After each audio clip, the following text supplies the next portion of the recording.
Okay, I think we're going to get started. In the absence of a sitting president, I've been asked to preside, so that's what I will do. So I'm calling us to order at 5:04. Start with the roll call. Ira Brzotsky. Betsy Kahn, here. Gwendolyn McMullen. Armando Zambrano.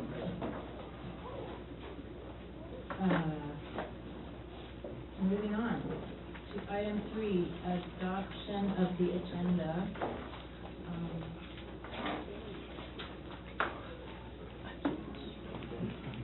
Oh, right.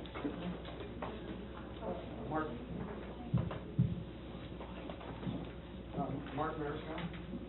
I know it's on. So a couple things with it.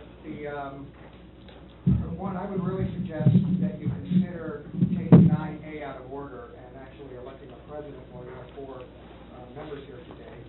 The second thing is I'm a little surprised that after the last meeting and hearing stuff from Dale, the lawyer here, that there's not a closed session for you as a board to start discussing some of the items that have come up. But keeping that in mind, depending on your counsel, I do think it would be important that at least some of those issues that have been raised recently get dealt with, and some of it really has to happen in closed sessions where you guys can have some very fruitful discussions amongst yourselves, doing it in the proper channels. That's it. Thank you. Is this on? I believe all members of the board are aware, certain staff is aware, that 15 days ago, I made a request pursuant to, I have to read this because I'm not that great on the bylaws of the board, but Article H4 of the bylaws of the board, that a matter be added to the agenda. Turns out any member of the public can do that, and I asked that the matter of the censure of trustees for violation of Ralph M. Brown Act be added to the agenda of the next meeting of the trustees. I did everything I was supposed to do. I don't understand why that's not on the agenda.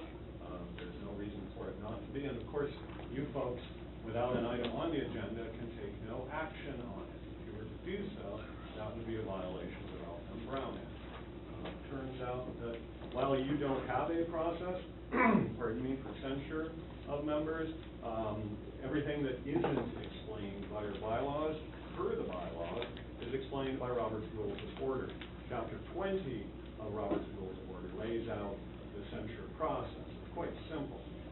I believe that the reason I asked is because the repeated violation of the Ralph M. Brown Act by members of this Board of Trustees has put a deep, dark stain on the board and on the library. And the only way for the board to start making that process a better one is to try and remove that stain. And one way to remove that stain is to take a firm stand against violations of the open meeting laws. So I'm very disappointed.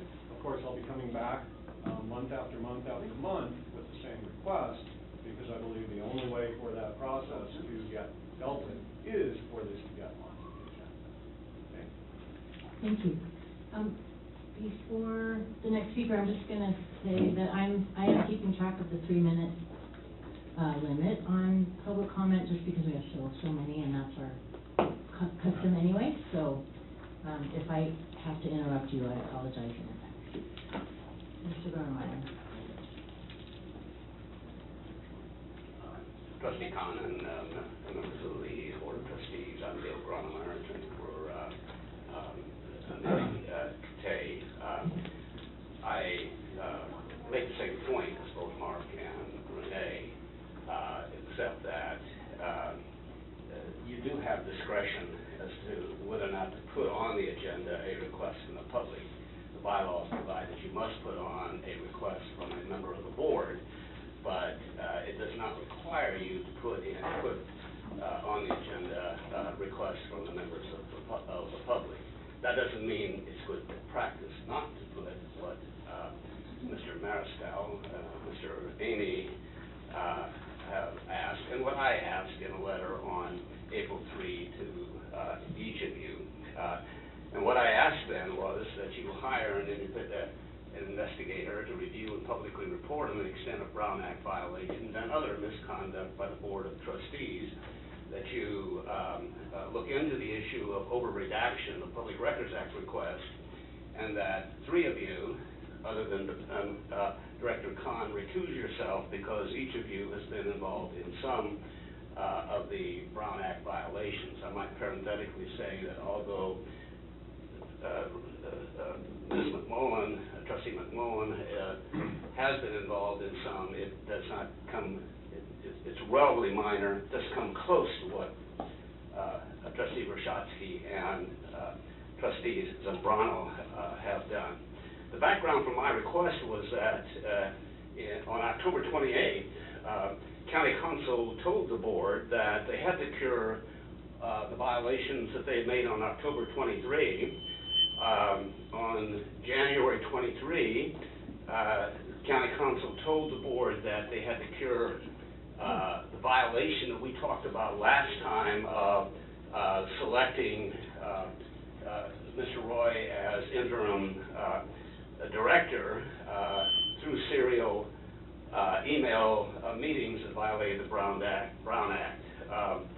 And on March 29 then, Mr. Higginbottom and I brought 3 different Brown Act violations to you.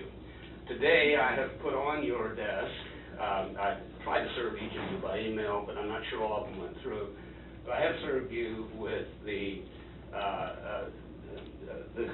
governmental claim of Director Katay. And it took me 14 pages to set out all the Brown Act violations that I've been able to identify so far from the various documents that are available.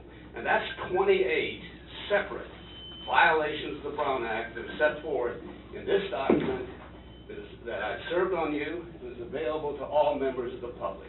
Excuse me, is there anything else about the adoption of the agenda, which is the item we're... Yeah, so I reiterate what Mr. Mariscal and Mr. Amy said. At your peril, you ignore this matter because there are remedies. If you don't act to deal with it, I will proceed to get an injunction against you, and the board will have to, the library will pay significant attorney's fees for that. I don't want that. You don't want that. You need to take steps to deal with this problem rather than sticking your heads in the sand. Thank you. Thank you.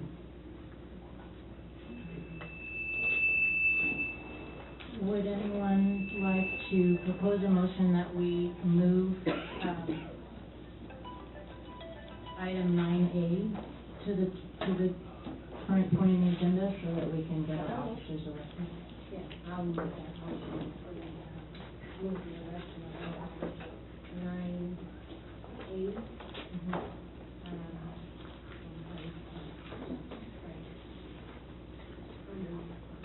Do I have a second? Okay, moved and seconded. All in favor? No opposed? Okay. So we're moving item 9A. Forgive me while I check and see if we had any comment about 9A.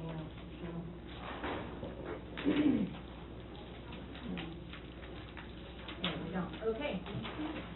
So I do believe we have ballots.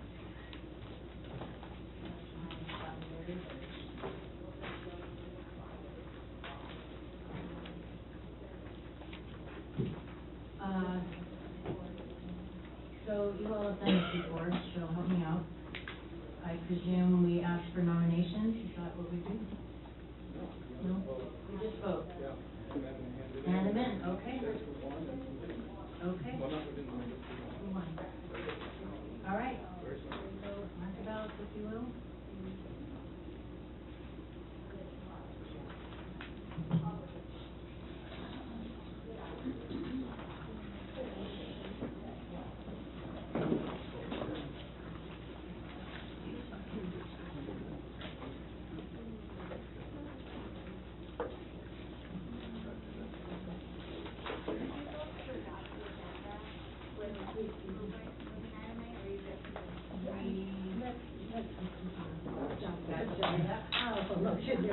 about the agenda. With the most, with the adjustment of moving 9A, before the public forum. Is there a second? All in favor? Aye. Thank you, Kyle.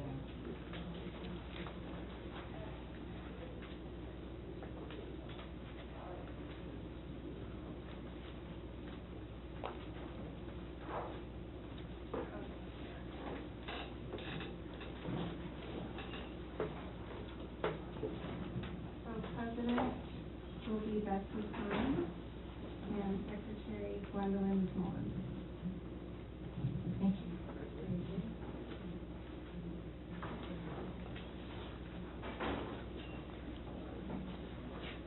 Okay.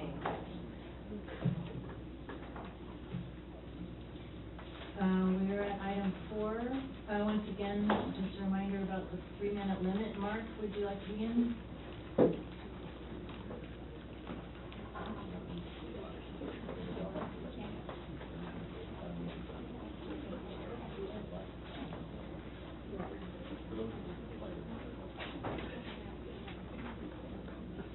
Mark Mariscal. Now it's on.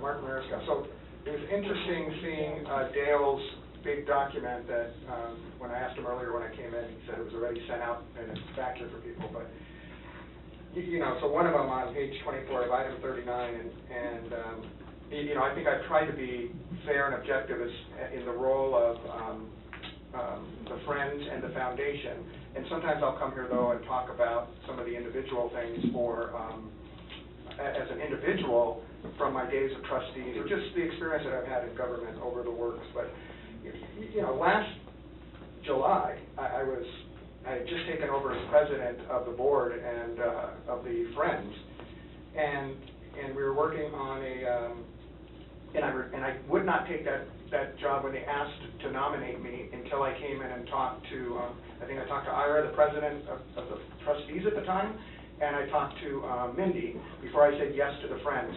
But then, you know, and so I just say this because I've tried to be objective and even support sometimes some of the positions that either John or Ira have taken at different times. But to see that in the email chains that we now have, some of us have in public records, or many people have, the idea that I helped cause a challenge of work-related issues between Mindy and Ira because of the idea that I might be invited to a dinner when we had that speaker come in to speak to the Friends, the Foundation, and the trustees. You know, I wasn't really aware of that. I had talked to Stu as a person when he was doing the interviews of us, but anything that I would have done, and I will say this publicly, Ira, that I might have done that made that irritating from that point, I apologize for. So I just want to share that with that awkward and uncomfortable position. Thank you. Thank you. Renee? Thank you. I'd like to point out to everyone, Madam President, that today is the 454th birthday of perhaps the greatest writer in the English language, maybe ever. I'll celebrate that. William Shakespeare. There are light refreshments over there provided by members of the public. And that's the happy news. You know, 40 years ago, one of the greatest writers and thinkers on this, whoever's walked this planet was born. At the same time, I have to temper that enthusiasm and joy with the email that I did a request and got email or records that others had received. And I was going through it and I stumbled across one dated January 16th of this year that starts off, "That idiot Mindy." That's from the fellow who was the then immediate past president of the ALD board to the then president of the ALD board. That idiot Mindy. Well, that's probably not a good idea to go around and describe the only public employee over whom this board has direct oversight as an idiot. But really, you know, when you get down to it, I think it's kind of an offense to the English language on Shakespeare's birthday to term someone an idiot.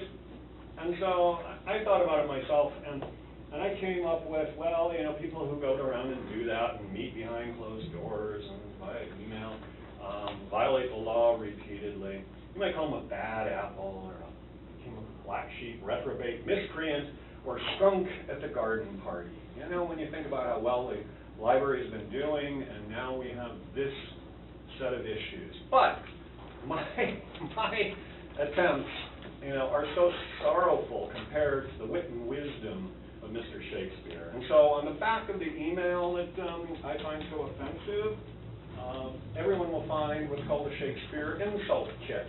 And you can play along with me if you'd like, and maybe we can come up with a better description for people who would do that kind of thing. You take one from column 1, one from column 2, and one from column 3. First is an adjective, second is a compound adjective, third is a noun. So I come up with jarring, gut-gripping harpy to describe someone who would do that. Or a churlish, crock-pated clack dish. And you can go on and on and on. The problem here is that it's not funny. It's not funny at all. It's offensive, it's ridiculous, it treats Mindy Kitay, the library director, like she is an idiot, which she is not. She's an extremely intelligent person with a great deal of background in the area of library science, and it puts a chilling effect on all the effort of all the employees of this library district. And I think it's offensive, and again, I hope that others throughout the night, as they think about this, will look at this list and come up with descriptions of their own. Thank you very much. Thank you. Mr. Burnley.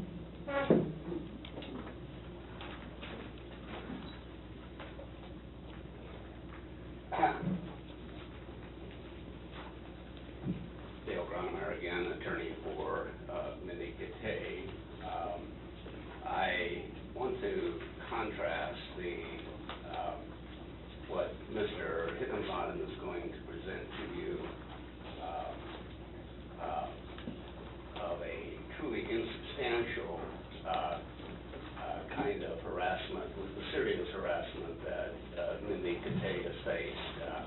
I'm pleased to say that Mindy is here tonight. She's seated here in the front row next to me. We hope that Mindy will be back at work within 2 to 4 weeks. That depends upon the doctor's orders. I have, as part of her therapy, asked her to come today so that she begins to reacclimate herself to the library. It would not be a good idea to come back cold turkey. So she's here tonight because she is beginning the process of coming back to the library. I want to,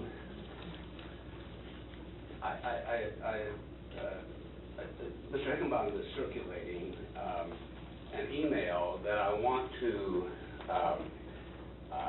kind of dissect from the former president, John McDonald, who was commented upon in this email that was on 1:26 p.m. on February 21 to Mr. Roy and to a consultant. And what had transpired before this email was that there was a telephone conversation between Audrienne Lee, the HR outside consultant, and Mr. McDonald, where Mr. McDonald went over the top in his attacks upon Mindy Kitay. And so he's apologizing for, in the email, in the highlight, right before the highlighted portion, but then he goes on to say, concerning Mindy Kitay, I have little patience or sympathy for an individual who spent a lot of time and energy to discredit the board and continues to do so over perceived ethical or legal obligations, and then who turns around and fraudulently leverage the system for their own gain. That's what one of the harassers says about Mindy Kitay and about his damage to her. Mindy Kitay went out on sick leave, stress leave, because of the acts of Mr. McDonald, Mr. Brashovsky, and Mr. Armando, most of which occurred, or many of which have been exposed in the emails.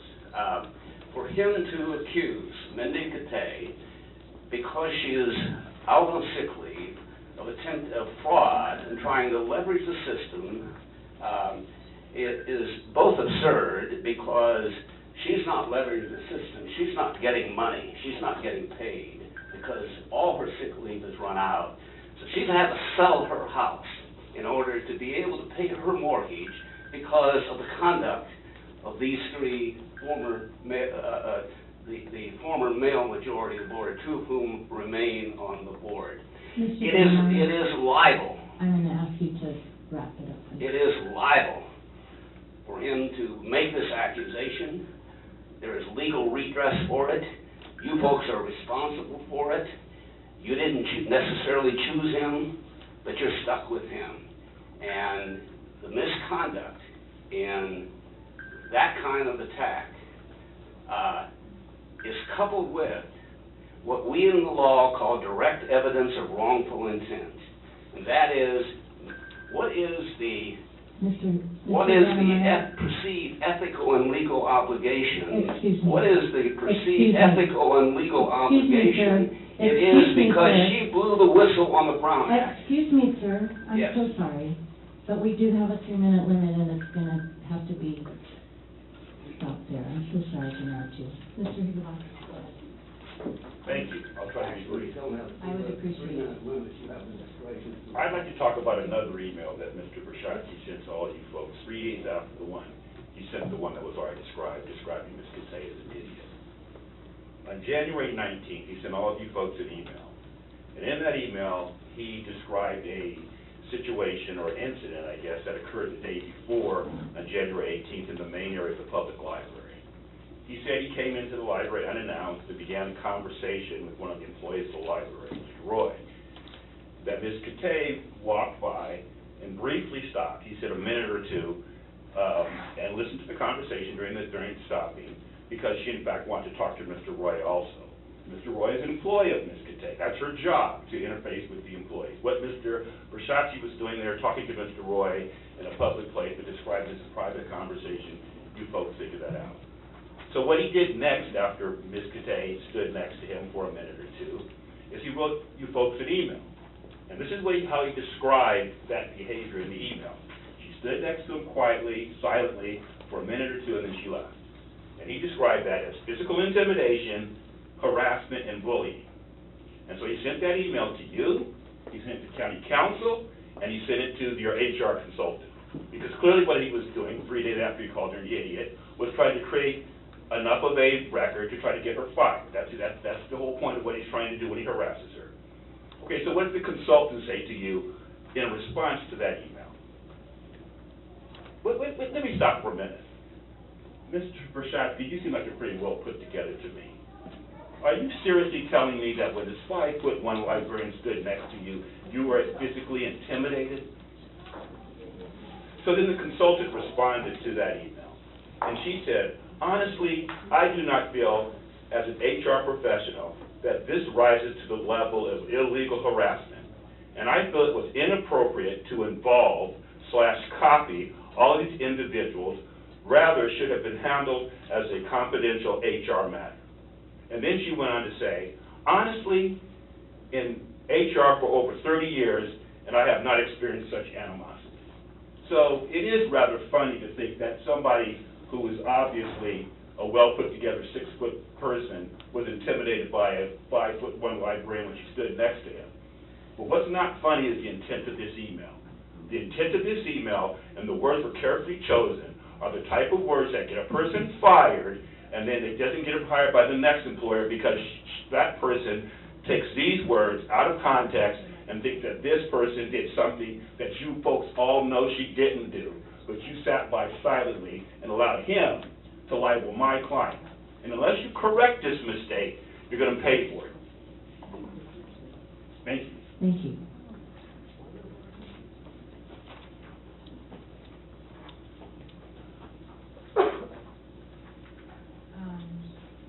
I got a request from Leslie Aiken. There, it's for mediation, which is not on our agenda. Did you No, want that to- was, I didn't know what to write. So this is the time for public comment, if you'd like to do it now. Okay, just a minute.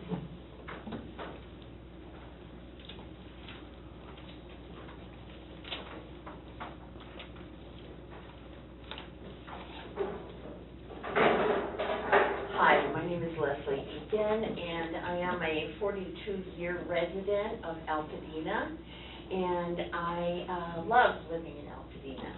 And one thing that I do have to say is I hate this. I hate this. I don't think anybody needs this. I think what we need is a good functioning library. I don't want to hear your dirty laundry. And that means I don't want copies of emails that somebody else might have errantly sent. I don't need to read it. The horse I have in this race is that our public library continues on being functional to the community. We pay a percentage of our taxes for this library. It's an unusual setup.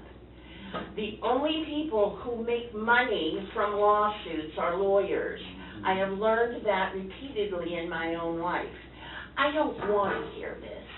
I don't want to come to a library meeting and hear this complaining and airing of conflict.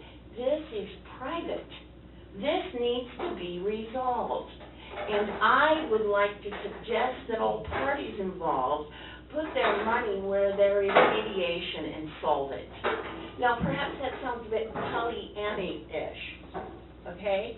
I understand that. But this, just as arguing is bad for children, no kid ever wants to hear their parents argue. This whole conflict is bad for the community. So I would really like to suggest for all parties involved to please make your attention go towards resolution, not defending your point of view, not talking about your feelings. Do I feel that Mindy has made wonderful changes? Yes, I feel the library is better. I don't know all the ins and outs and comments, but have none of us ever misspoken? Yeah, we all have at one time or another. And I would really like to urge this whole process to step out of people making threats. I'm here at a public meeting and I hear lawsuit and I'm going to sue you, and nobody wants to hear that. So that's my Pollyanna-ish viewpoint. But as the editor of What's Up in Altadena and that sort of thing, I try to stay out of the political fray. I just try to report on what's going on, and I hope that this can be resolved instead of dragged out for another 6, 8, 10 months. Thank you very much. Just like to point out that Pollyanna is a venerated character in literature.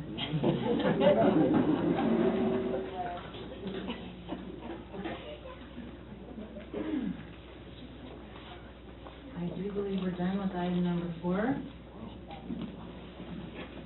Did I miss anyone? I don't think so. All right, we're going to go on to item 5. Ryan, can you report on this for us? Sure. We were able to hire Abel Sepulveda as a part-time library page, and Daisy Flores promoted from a part-time library page to a library clerk. I could definitely go into the history of this if you want more information. Maybe just brief. So the departure of our library associate, Adriana Moreau, which we reported on, I think at the last meeting, or the March meeting, created a vacancy that we opened up to staff and to the public, and it turned out that our staff member, Amanda Toledo, was selected for that position as a full-time position. So Amanda had been a part-time library clerk, and it opened up a clerk position when she moved up. Daisy had been a page. We opened that up internally and had a team of staff interview for that position, and it turned out that Daisy got the job, which opened up a paid position, which we were then able to give to Abel, who had been working as a temporary staff member while another staff member was on leave. And he was exceptional, and we were sad that he was about to have to leave when that staff member returned, so it was fortuitous. We had a regular position open up, so, all of these are very positive hires and promotions, and we're really happy with these steps. I don't believe so, being part-time, they work different hours. Would you convey our congratulations to I them? will, And I'm also just really happy to see people to be able to be promoted from within. It just shows the strength.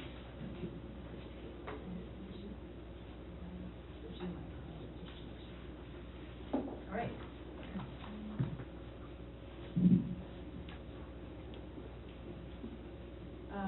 Okay, so we're moving on to number 6. We have Mark.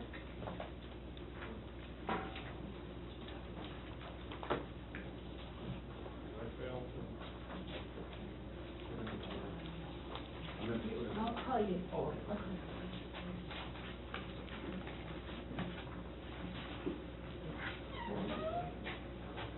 Mark Mariscal. So hearing from the past speaker of the idea that everything should get resolved, maybe through mediation or some other forms, in the reality that there are things that are going to cost dollars.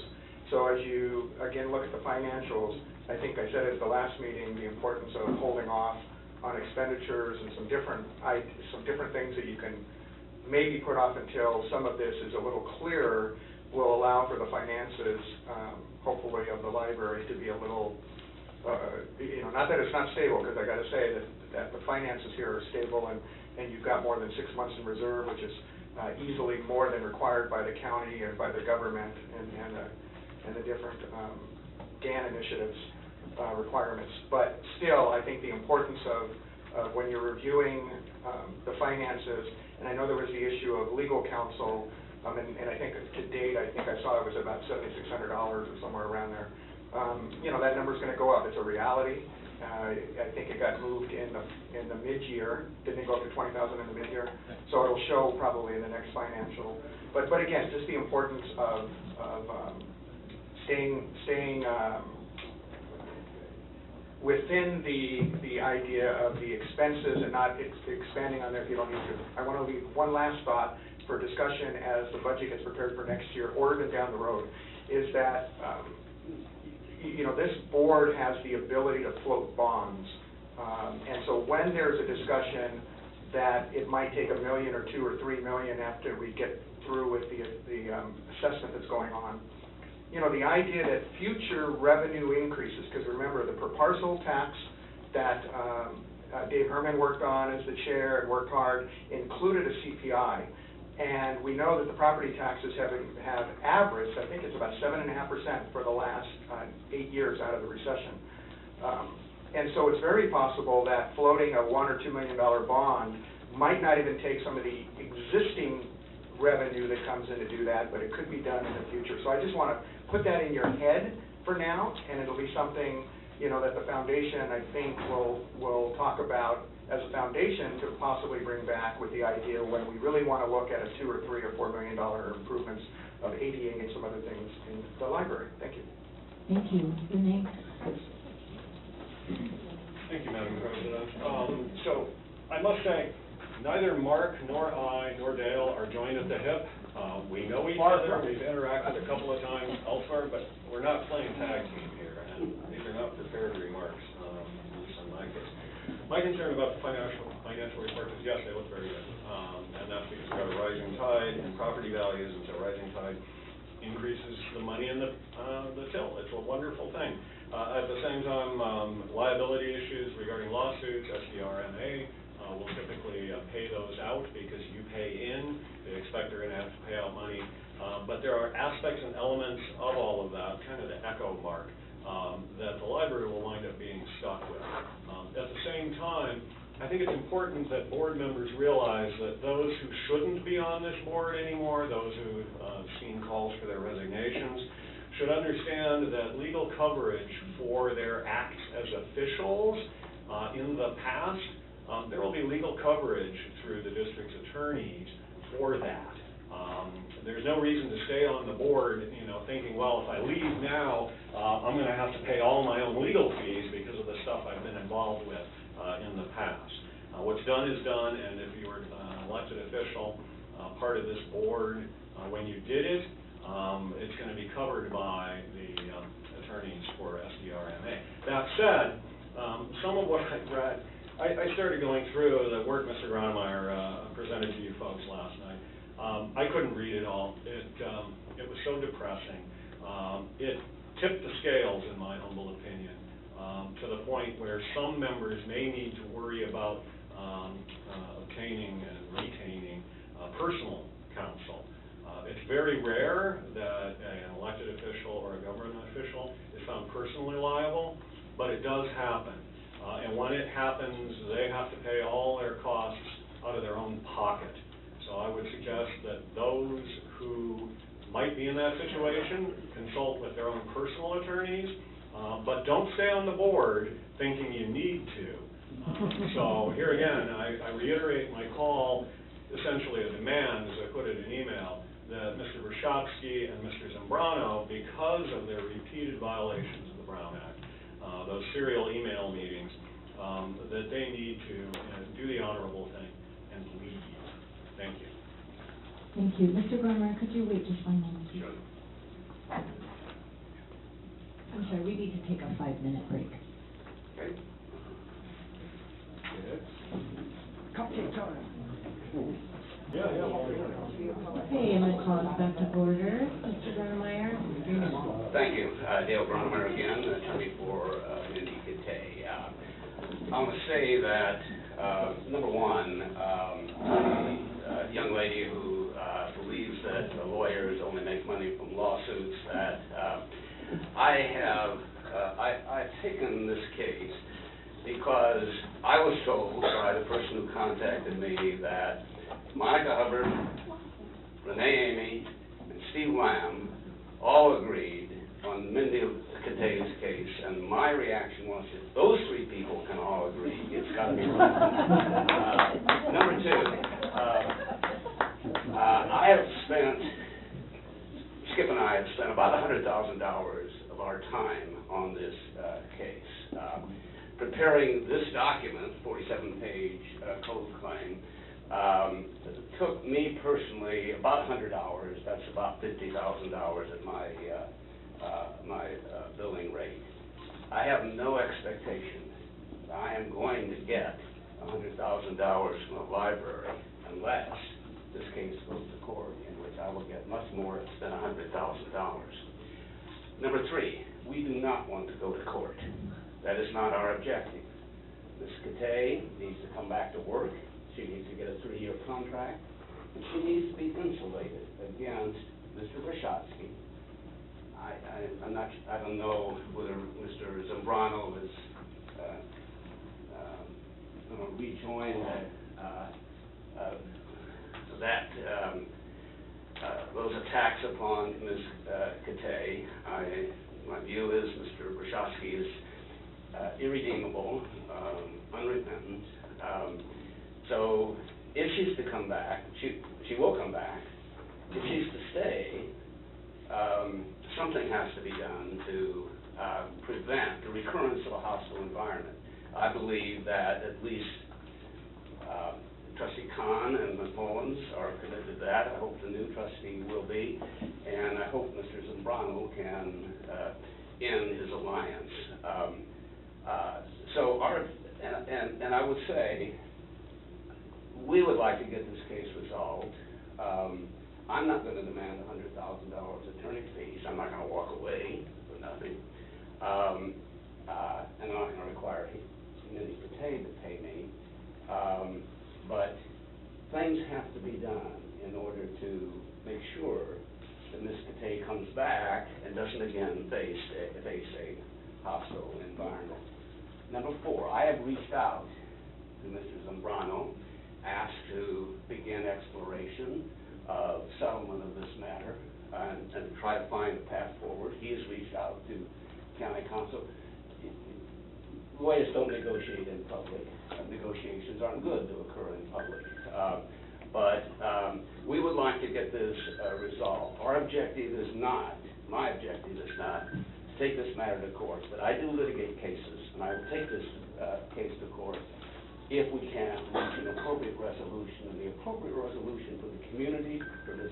Catay, and for this board is to put her back to work, give her the 3-year contract that has been subverted, renew that contract, and let's get on with putting this to bed and making the library the great library it could be under her leadership. Thank you. Thank you very much.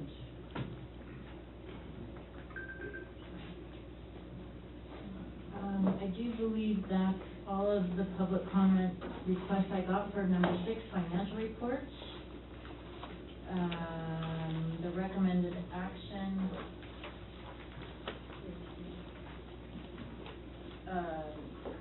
that I'll need a motion for is to receive and file the financial reports. Anybody want to move that? Second?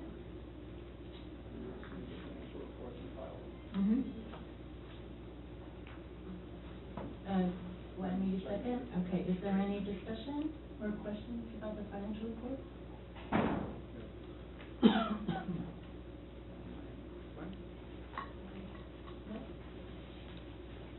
All right. So moved and seconded, all in favor? Aye. Raise your hand.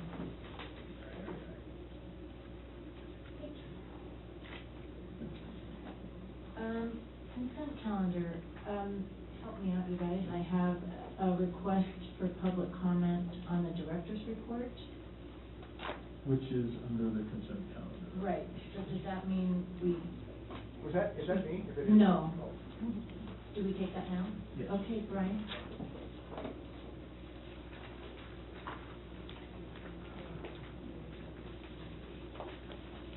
Good evening. Thank you very much for this opportunity to speak to the board. My name is Brian Berry, and I have been working with the library the last little over a year and a half on community conversations. So I have my colleague here, Chloe Cavalier, to provide visuals. And we did make copies for all of you. We just didn't hand them out, but they're back at the table. So what we decided was, last year we went through 23 listening sessions throughout the community to find out what the priorities were for residents of Altadena. In addition to that, we had a town hall meeting with over 120 people who came to Farnsworth Park. What we've been working on since then is moving forward with the priority areas that were identified during that process. About a year's gone by.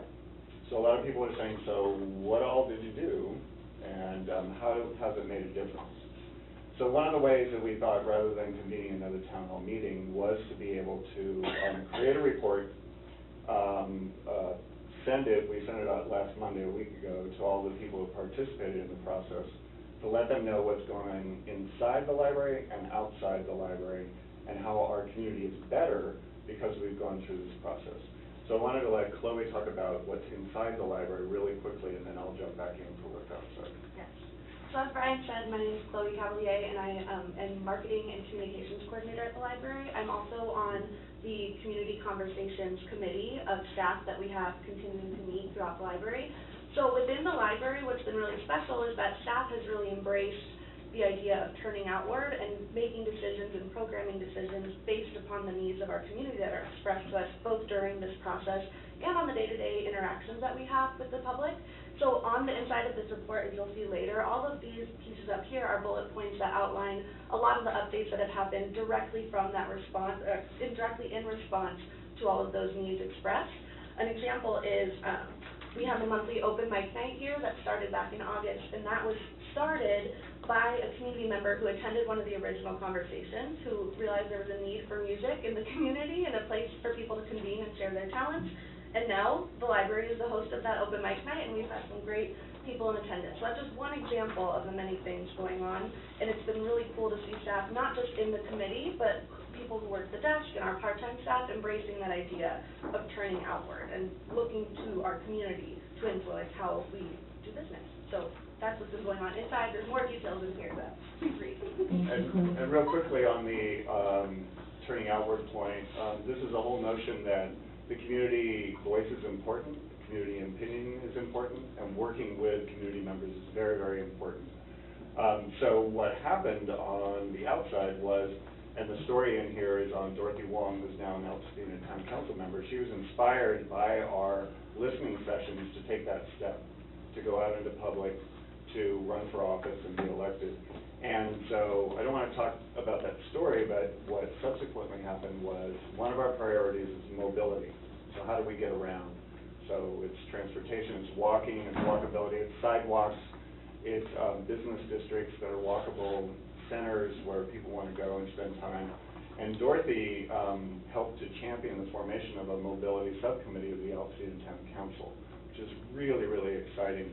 So now there's a focus by the Town Council to be talking about, are people safe on the streets? What are ways that we can use the streets for bikers, horseback riders, walkers? And so this weekend on Saturday, there's going to be a town hall meeting here at the library on mobility that's sponsored by that subcommittee of the Altadena Town Council. So that's just one example of some of the impacts that have happened because we've come together, we've asked for people's opinions, and we've decided to follow up on their suggestions and take action.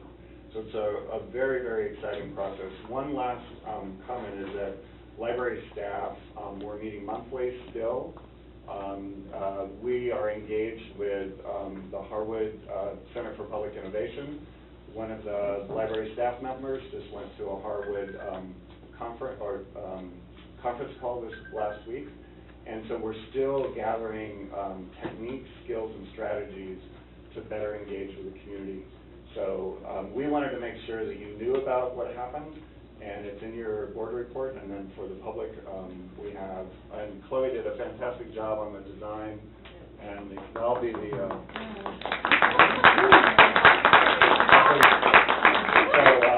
So when you get a chance, take a look at it, and you hear more from community conversations as time goes on. Thank you. Thank you. Will somebody help me remember at the very end of the meeting to say, don't forget to take your recorder and glass again. Thank you, Brian and Chloe. So now I guess I ask for a motion to accept the consent calendar. To approve the consent calendar.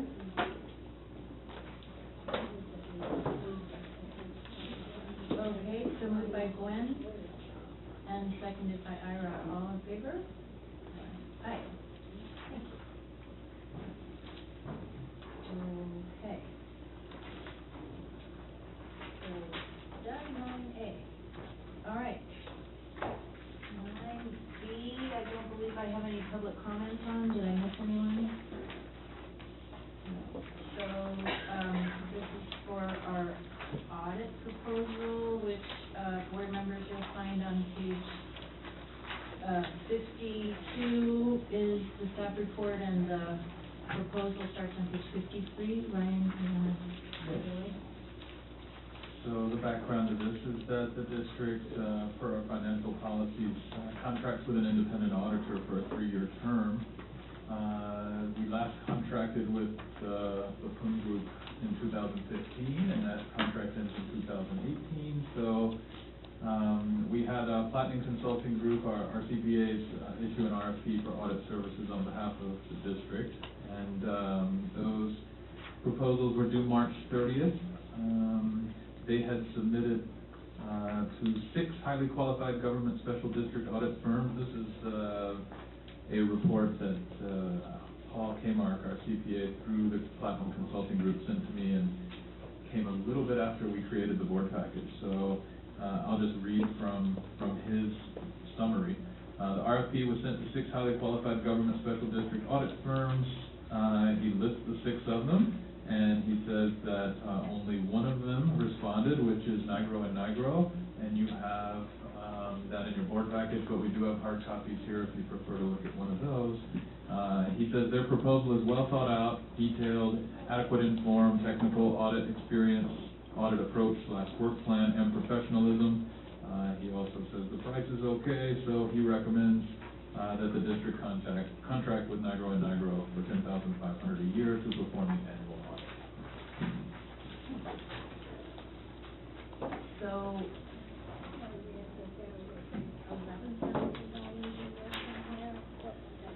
So that's probably on the page of the proposal where they go, year by year, how much it would cost for 2019, 2020. It starts at the 2017-18, 2018-19, 2019-20, and if it rolls into 2021, 2022, you then start paying $11,000. And that company,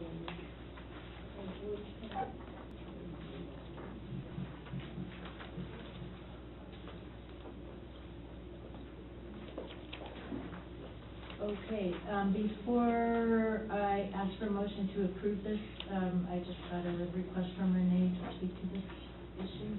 Yes, thank you, Madam President. I just wanted to point out that it's kind of unusual, but not completely unusual, to receive only one response to an RFP. And it struck me when Ryan mentioned that, only because some may remember, I think it was in January, where members, I mean, we can't forget the past, okay? We can't just wipe it all away. January, when certain members of the board, one of whom isn't here anymore, made mention of wanting an independent audit of the audit because they were concerned about irregularities going on and all that kind of stuff. And, you know, you can say that, you can think it, but when you say it as a member of the board, you impugn the reputation, dignity, et cetera, of those who are working for you. In that case, not just the auditors, but the entire staff of the library district. And so, in a way, I'm kind of surprised the library got anybody willing to work for this agency. Sure, you know, they get paid, it's a job, it's money, but the fact that there's no real competition here, you only have one choice. Basically, no one else wants to work for this library district after the last folks had their reputation tarred.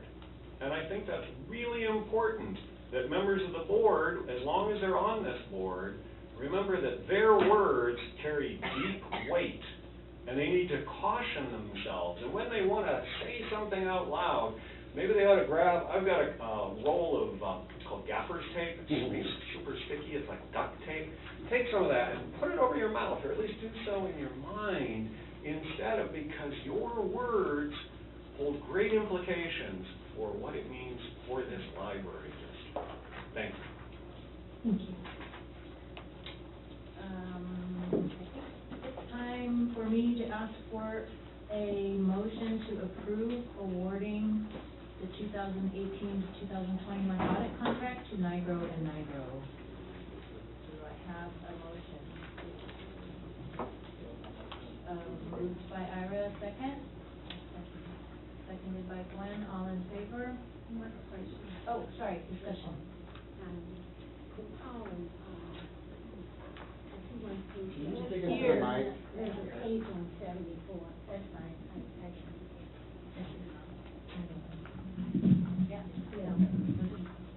On page 74, was there, was that a misprint, or was that to be included, or?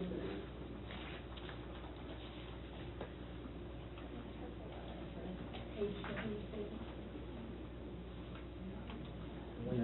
February 2015. Yeah, this may be a letter of recommendation for the company. Okay. So that's it for my recommendation. Any other discussion?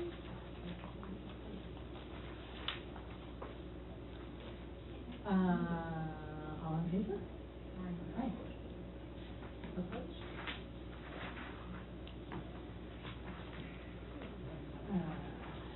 9C, Mark.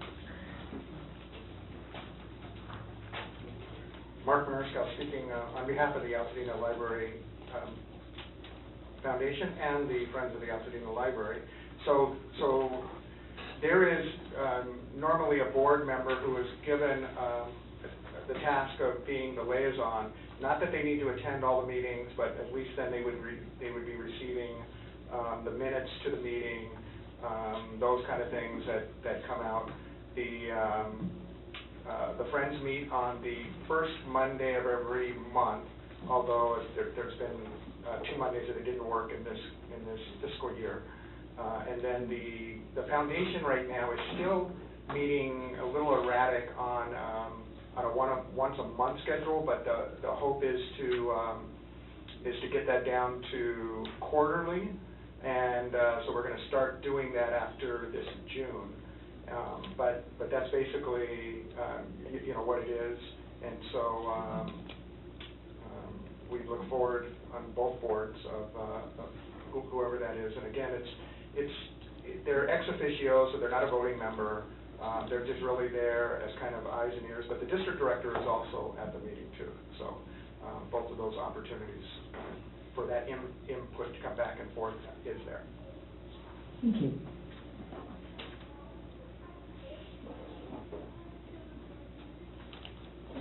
So I guess what I'd like to know is if any one of us is prepared to make that commitment now to become a liaison to the Friends of the Library and someone else to the Library Foundation. My understanding is that when you're on the board of the foundation, so that means you would not be considered for that one.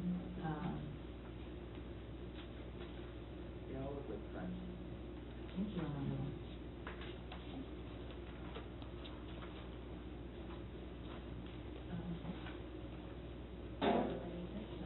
Okay, I think what I'd like to do then is to go ahead and appoint Armando as a liaison to the Friends. Thank you. And perhaps postpone for the moment our appointment of a liaison to the foundation. It may be that with our 5th seats being filled, that we might have someone who would be willing to fulfill that role.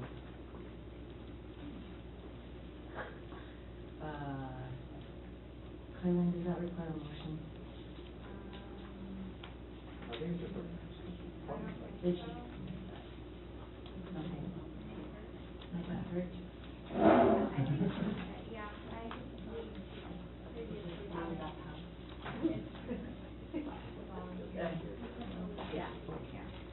Okay, moving on. The item about workers' comp for volunteers, Mark, I believe you had a comment about that as well. I just have to take advantage of this. One, because I'm glad to see this coming forward, and two, I think it's time we put, although he probably took care of all of those refreshments, but I did hit Renee Amy on the side of his side over there and said, hey, you did offer $800, and if the library district didn't need it to cover that cost, maybe you would give it to the foundation or the Friends. But with all of the other contributions he's done, I did ask him if we consider making sure his membership to the Friends stays at a good sustaining level, and he said yes. So thank you for that in advance, Renee. But thank you for this consideration, and we do encourage you to pass it. I thought you meant you actually hit him and he's going to settle workers' comp. Okay. So our task for D is to pass a resolution that we pass a resolution.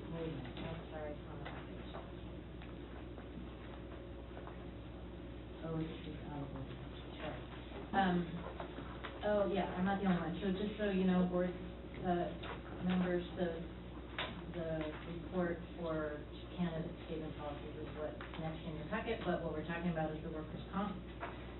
That's okay. So I would like to ask for a motion that we pass the resolution Do I need to read the whole thing?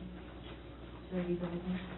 No, that's okay. Actually, the board, if you guys remember, passed this in January just for the board members, so it's the same one, it's just, there's gonna be more boxes checked so that you're covering everybody, including volunteers.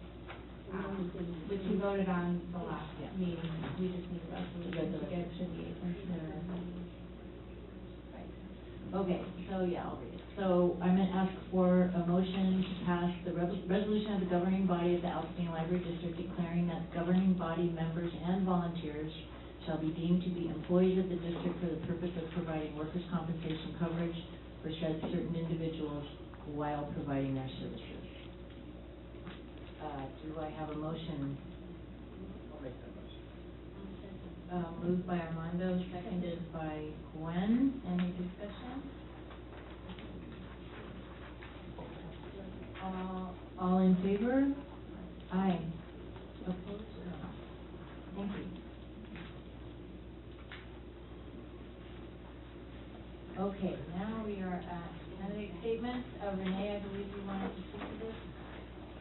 Yes, thank you, Madam President. We've heard a lot about costs, money, and all that kind of stuff. The thing that many people in the audience don't realize, and people up here may not realize, is that come November, almost everybody who's up there right now, and even the person who isn't up there right now, the yet-to-be-named trustee, are going to be up for re-election. 4 out of 5 seats will be up for election in November.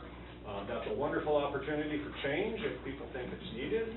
A clean sweep, pretty much, the only trustee not up for re-election or up for election.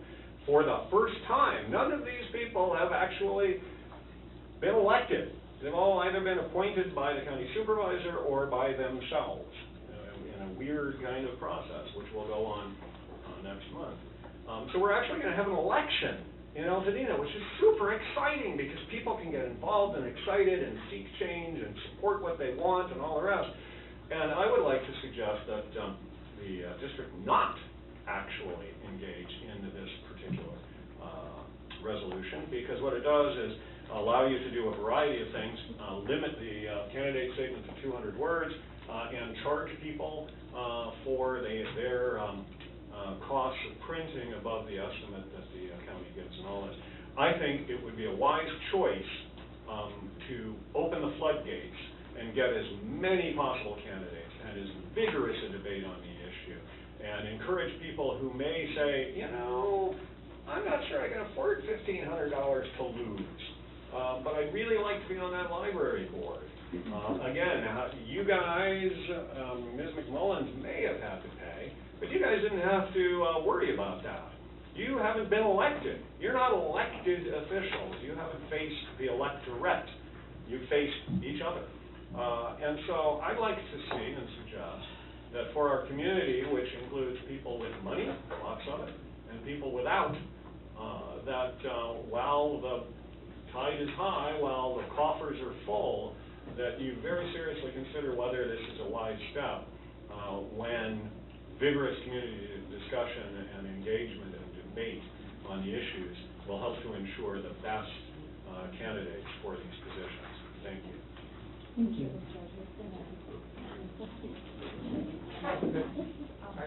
I didn't write it down, but may I? Yes. Mark Mariscal, you know, Renee and I obviously didn't talk on this one, because I don't agree with that, and I'll only speak from the trustee point of view. And I did talk to Monica before we started the meeting, and she remembers having to file. I filed when I ran twice, and I will say that the fee wasn't more than $200. I don't know what it is now. I know that they haven't come back with it, but there's also a way that if you get a certain number of signatures, I can't remember what it is, but 300 signatures or some amount, that then the fee is actually waived. I'm not 100% sure of that, but you do need the resolution to move forward, because the filing, I think, occurs in July to September, somewhere around there. And so, Gwen, I don't know if you know what it was, but it wasn't, it's definitely not $1,500. It's a different item. This is for the printing cost, not for the filing. It's a different bag of worms, related but different bag of worms. Well, I thought it was all inclusive in your filing fee. It includes printing and all that, and I don't know if you can clarify that. But again, you know, if you just open it up and nobody had to pay anything, it could be chaotic with, 100 people on a ballot. But It is democracy. Hi, Lauren. First thing I was gonna say is that I, did not put information action after this agenda item, which was a mistake, with oversight, so you guys can decide how you want to handle that.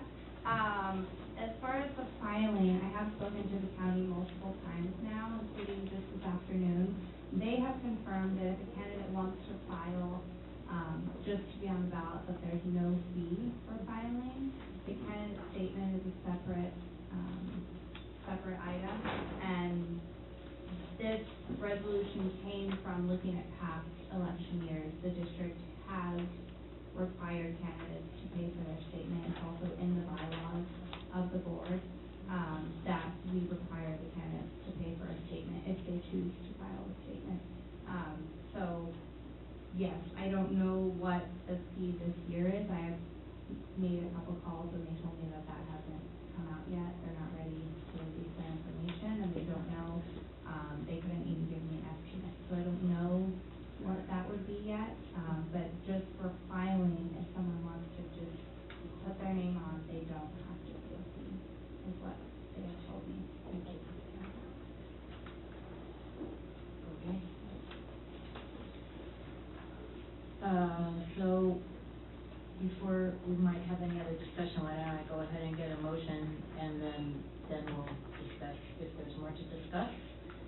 So, I would ask for a motion to pass Resolution 201804, establishing candidate statement policy, pass a new resolution of that for this year. 805. Pardon me? 805. I think you said 4, but I know you meant 5.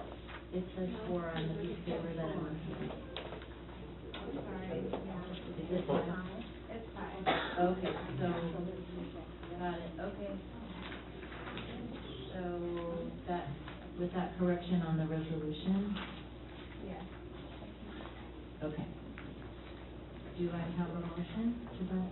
Oh, can we move in second and then discuss? Do I have a motion? When, so we moved. establish a candidate statement policy, Thank you. and we change that number, 201805. Thank you, second? Your second discussion.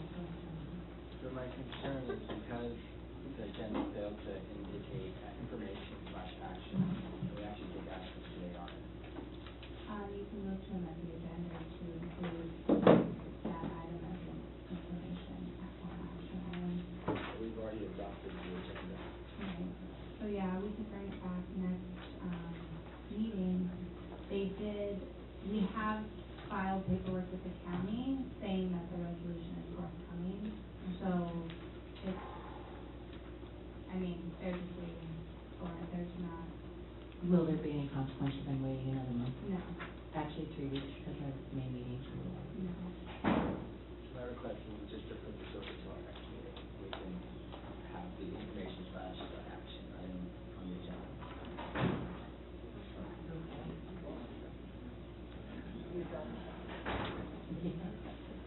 Okay, help me out. Do we make a new motion to not do this motion, or? Thank you. So Gwen's withdrawing that motion, we're gonna ask that that be put on the May agenda.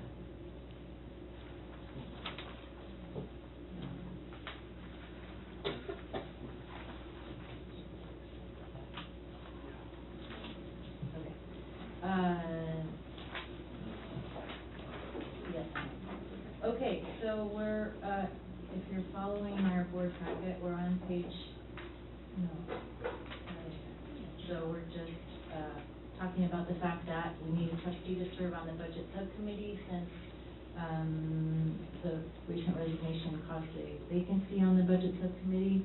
Can I ask, I think, Ira currently serves on it. Is there anyone else who would like to volunteer to be on the budget subcommittee?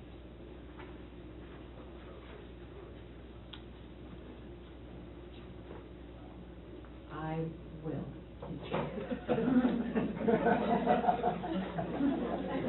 By popular demand. So, special? Will you do it? Yes, I will. Okay. All right, I'm gonna ask for one more 5-minute break, and we'll come back to number 10. Cupcakes. Get them while they're hot. Cupcakes, get them while they're fresh. We're in home stretch now. We're at item 10, old business. Mark, I believe you wanted to speak to 10A. Yes. I'm sure I did. for some reason. Think hard before you go to my.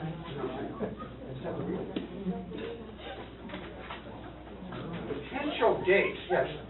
So, you know, there was this, again, my colleague out there, Mr. Renee Amy, who kind of reminded us at another meeting of trying to keep the schedule going of what is approved at the beginning of the year, meaning at the November meeting for the January through December. But look, things are going to change, and a couple of meetings ago, when Armando made the motion to move it to the Monday before Memorial Day, I thought was good. But now with you being elected as president, it may be that the May or June or July dates coming up might conflict, and so you guys might be, you know, when you are on this item, you might consider the dates for that, if any of you have some personal calendar issues that you've got to deal with, because you're new, and so you weren't part of those discussions, so I think it'd be important if that comes up. The other thing I would say is, when are the people for potential candidates due? May 4th. May 4th? So it may be that you might consider, just besides the May 21st date, is it? That you might have a special meeting, you know, that kind of thing, because again, I think, I've said it before, that the interviews take a good period of time depending on how many you got, and the last time we saw, we had 13 candidates, I think only 10 or 11 actually went through the interview process, but that still took a little more than an hour. And I think, you know, you might be able to accomplish that in a special meeting. And so again, some people think special meetings are not always the best for the public to get to, but again, the business of the Altadena Library District is more important than always having the convenience for those that think the meeting should only be on the 4th Monday of the month. Thank you.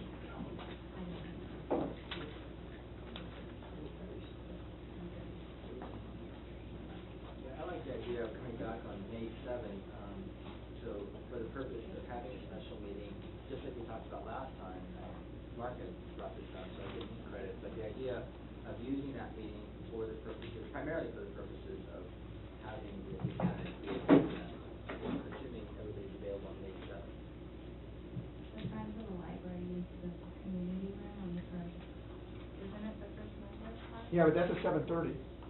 Yeah, we'd have to finish before 7:30, and I actually wrote down a lot of the dates that are unavailable due to other programming in the library. So if we did it on the 7th, and it wrapped up before 7:30, then the Friends. Well, or, you know, I would tell them we would go into the director's office, or like we had that other, I mean, I think the interviews ought to be here, but, I mean, we could go to the director's office if we needed to. Sounds good. Appreciate the flexibility, yeah, that might work. That sounds good. With the 7th work? Friends might not be happy, but.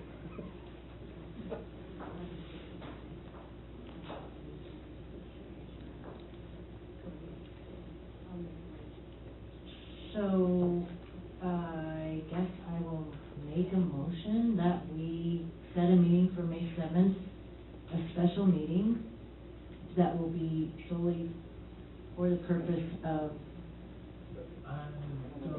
but maybe not solely, but that will be at least partly for the purpose of interviewing candidates for the vacancy on the board. 5 p.m. At 5 p.m., thank you. Second that motion. Armando second? I mean, no, Oh, sorry. you're moving? Did you move one? I didn't, but I thought. Somebody move. It's not a problem. I'll move that Okay, motion. so Gwen moves. Armando second. 5 o'clock on the 7th. Any more discussion about that? Madam President, just to interject, do you want to include in that motion, interview and selection, or are you only going to interview? Because if you don't include the selection element, you can't select them that night. I believe the best thing to do would just be to schedule a special meeting, and then Okay. we can work with the president to make the agenda. Got it, okay, thank you. So we'll amend the motion to say we're scheduling a special meeting for May 7th at 5 o'clock. All right, I don't think we voted. All in favor? Opposed? Okay. All right, on to 10B, Mark.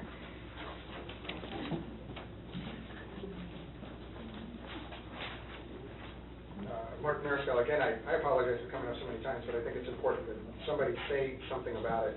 So, the idea of the personal action forum on the very back of this with Ryan, as I've said before, is well-deserved to be retroactive going back.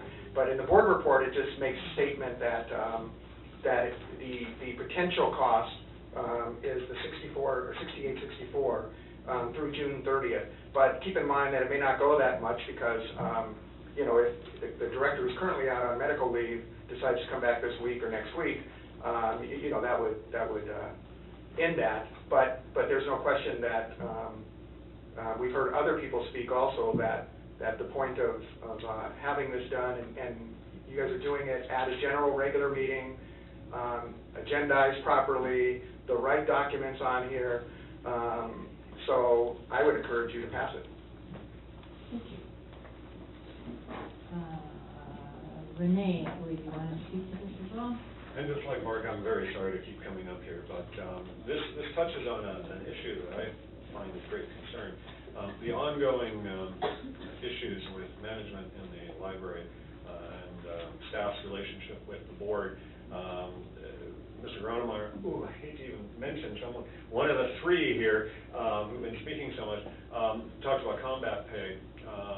There's the old Army saying, I was never in the military, and so it's not for me. Proper prior planning prevents piss poor performance.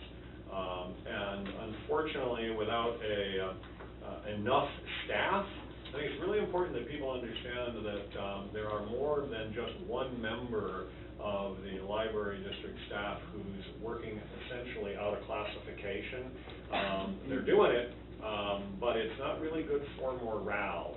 And when you've got people working out of classification and not getting recompense for it, and you've got a bad sense with the board, and people have sort of that whole combat pay sort of feeling, people are going to make mistakes, and that's happened here.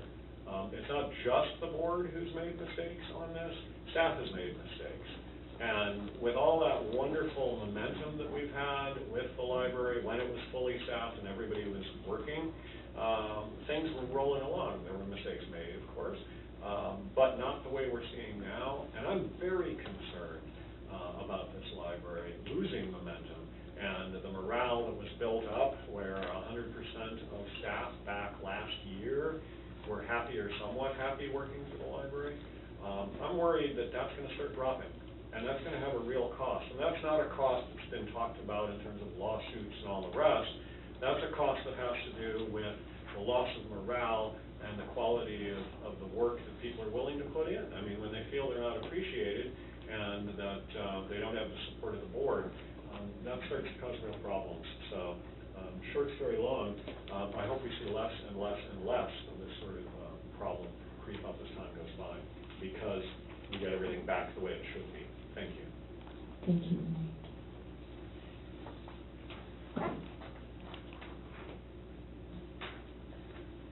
Okay, on page 79, we have this item. So you may notice, Betsy, that it's to rescind the motion from March 7th, and that there was a mistake in that motion. So we moved to rescind it. Move to rescind. And then move to pass this. There you go. Got it. Okay, so do I have a motion to does everybody understand that? Okay, do I have a motion to rescind the motion made at the March 7th meeting? In regard to the correction in regard to compensation adjustment for the acting district directors. Yes, we have two motions. I think, right? Do we have to do two? You could. Could I roll it all into one? Okay, in the interest of efficiency, We'll have a motion, if we can, to rescind the motion from the March 7th meeting and then approve the attached personnel action form for Ryan Roy effective January 25th, 2018. Moved by Ira. Second? Seconded by Gwen. So we're doing both the same, rescinding the old one, approving the new one. Any discussion? Okay, all in favor? Aye, opposed? Thank you. I do have the new copy of this. Ira motion. Got it. All right,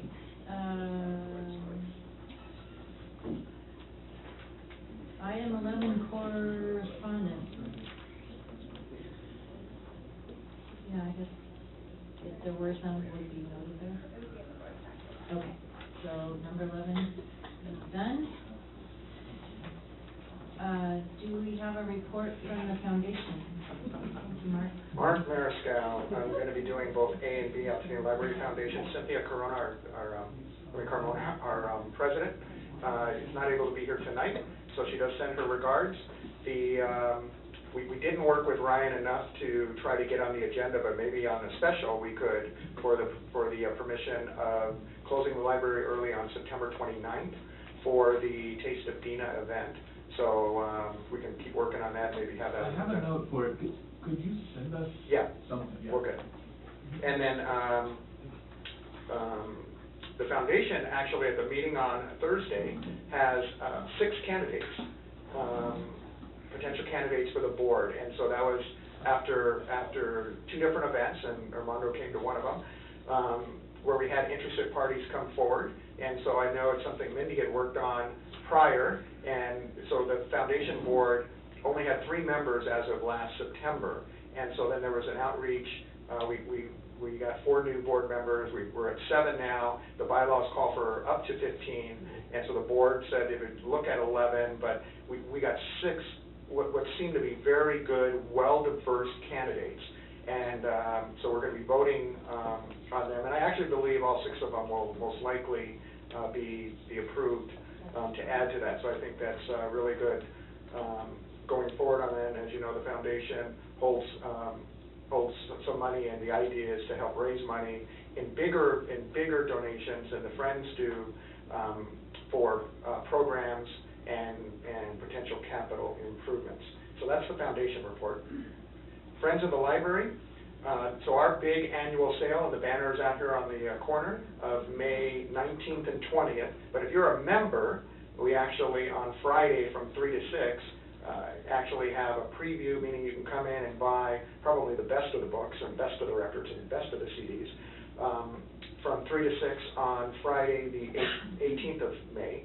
And then the sale will go on the 19th, and will also go on the 20th, and we end right around 3:30.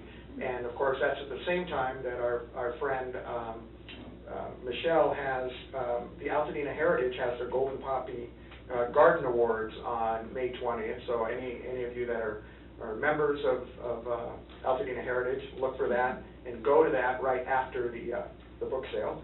And then this Sunday, one of the things that Mindy, the library sort of, over the years, we had a librarian here, Polly Dutton, who did what was called Poetry and Cookies. And a couple of years ago, it sort of morphed into a much more finer, refined book of poems, and with some great, talented poets that have reached out through San Gabriel Valley, Pasadena, Altadena. So there was a poem reading here 1 week ago actually, and it was nice to come to. I listened to a few of the poems read. But the big event where all of the poets that are going to be in the book, and there's about 95 poems in there, and I think about 80 poets, because some of them have 2 or 3. Poetry and Cookies this Sunday here in the library, 1 to 4 approximately, and it's free, and it's just going to be a great day. So if you have a chance to even come by for a half an hour and listen in, And I think the crowd gets so big that it gets moved up there because it doesn't fit in here. That just tells you the response of not just the poets, but their families, their friends, and interested people in the community that want to come and listen to good poets read their amateur and professional work. Thank you. Thank you, Mark. Okay, we are at item 13, reports of trustees. Anybody got any activities they'd like to report? I'm curious, I have a comment on page 39, it talks about the survey that was done at Bob Lucas. It's good to see that we're getting more and more people at that branch. But one of the comments, I mean, the one in Cass, I think still covers with, I've been trying to bring up every single month, is that we do need that branch to be open on Saturdays and Sundays. And close to this person said it would be a dream come true to have it open on Saturdays and Sundays. So I have the same idea.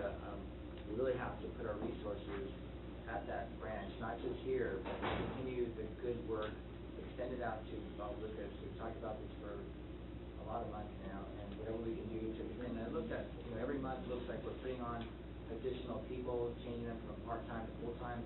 Maybe the consideration would be to actually have some of those positions, even if it was once or twice a week, be housed or work out of that branch so they can see firsthand and address some of the things that our patrons are asking about. They're asking for more books, and certainly they're asking to be open on Saturdays and Sundays, which seems reasonable.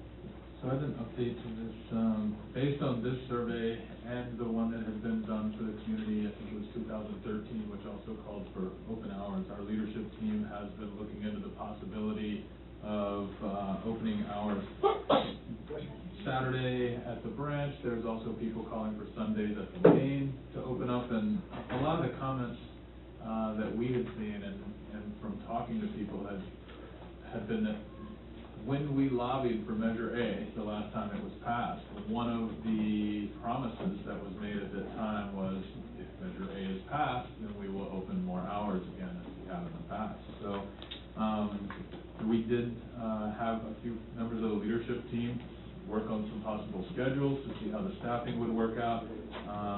We're also looking at all of the feedback from the community, and then we're going to bring that to the all-staff meeting to discuss as a full staff. And then the hope is that someday in the near future, whether it's the next board meeting or the one after, we will have a recommendation to bring before the board as to what the district could feasibly do in terms of opening hours. On page 39, you talked about a movie night over at the branch. So what night is that?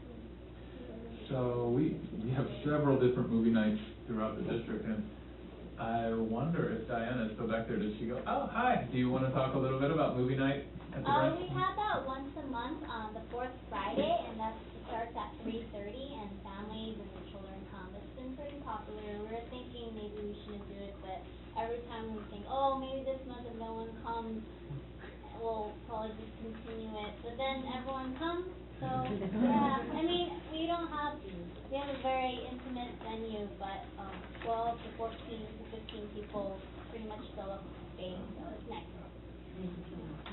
And then I want to thank the library so much for putting on the Young African American Girls Conference. You put the flyers out for me, and then also the Tech Savvy for Girls. You also helped me with that. And I just wanted to thank you so much for that. We talked last time about 3D printing. Yes. I saw it in action at Girls' Day for Science. So thank you so much for that. I'd just like to say, I did attend the Brian, help me out, what was that event called that I came to? The Neighborhood Summit. The Neighborhood Summit, thank you. So that happened this past month here in the library. On the 4th. On the 4th of April, and it included representatives from Pasadena, Altadena, and Sierra Madre. The whole library was full. And this was the outgrowth of the community conversations. And what impressed me, because I hadn't been here in time to actually participate in the community conversations, was the level of local, of ground level leadership that's starting to show. I mean, there were 10 groups, I think, and each one had two or three facilitators, and, people stepped up to talk about the issues that are important to them, and it was pretty inspiring. I was really, really happy to be there. I would just like to touch on, calendar, if I may, just to remind everyone here that our May meeting is not the fourth Monday, because that is Memorial Day. And so we've said it here before. I just want to make sure everybody remembers that our May meeting is going to be on May 21st. Armando will not be able to be here. He's going to his son's graduation from college.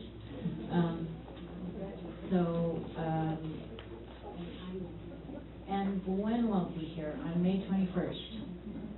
So that means that Ira and myself and our new member will be at a quorum. So we will have to elect someone on May 7th. I just want to say, because I'm saying it to everyone I can think of, that I will not be here at the June meeting because I had a trip planned already before I knew this was coming. So, let's be in touch about unavoidable absences so that we don't have to change meeting dates if possible. Anything else for reports? No? Then we're moving on to 14A. Renee, I believe this is your last chance. Yeah, and I'm getting as tired of talking as you are of hearing the event. But I just want to remind the members of the ALD board that you are the people in charge. And so it would be my hope that this would be a category on the agenda that is rife with kind of competition and discussion. Again, you're a deliberative body. You should be hearing things from the community and asking to see those added to the agenda. I haven't really seen that happen. I believe that the more of that happens, the better for the community. And this is your opportunity to stand tall in front of the community, for example, and look to take action. You don't have to, as was discussed earlier by someone, you don't have to accept the idea or a thought from a member of the public and add an item to that agenda. But if a library board member asks for it, it needs to go on. We, the public, have heard nothing from you publicly about the goings-on that have been of great concern to the members of the public and that have done so much damage to the reputation of this library. Again, this is your opportunity to stand tall and let people know that you stand for good government, you stand for open government, and that you, individual board members, or the board as a whole, will not tolerate miscreants and law breaking. So have at it, add things to the agenda, be aggressive, and show the library district that you really care. Thank you. Thank you, Renee.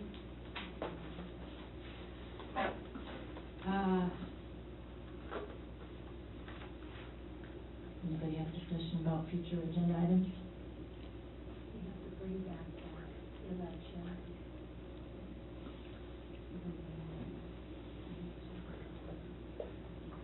And the RFP police services. Yes.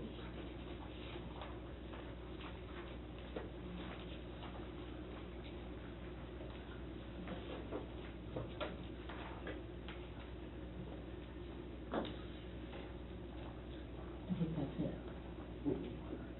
So I'm going to recommend we adjourn at 6:48. Motion. Yes, sorry.